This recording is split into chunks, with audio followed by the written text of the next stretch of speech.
Hello বন্ধুরা, তোমরা কেমন আছো? আমার যে সকল বন্ধুরা এখনও পর্যন্ত মায়াপুরে আসোনি তাদের উদ্দেশ্যে একটি কথা আমি বলছি। মায়াপুরে এলে অবশ্যই করে এই ৫টি স্থান দর্শন করবেন। প্রথম স্থানটি হলো পুষ্প সমাধি মন্দির, যেখানে শিলা প্রভুপাদের পুষ্প সমাধি দেয়া হয়েছিল। এই মন্দিরটির নাম হলো পুষ্প সমাধি মন্দির। প্রথমেই রয়েছে পুষ্প সমাধি মন্দির। অবশ্যই করে তোমরা এলে এই পুষ্প সমাধি মন্দিরে ঘুরে যেও। দ্বিতীয় রয়েছে চন্দ্র উদয় মন্দির। পৃথিবীর সবচেয়ে বড় মন্দির হলো চন্দ্র উদয় মন্দির।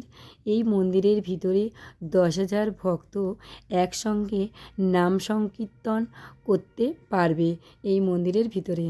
দ্বিতীয় স্থানটি হলো নিমাইয়ের জন্মস্থান। আমি এর আগের ভিডিওতে দিয়েছি, তোমরা ওখান থেকে দেখে নেবে। চতুর্থ স্থান হলো গোশালা ভবন।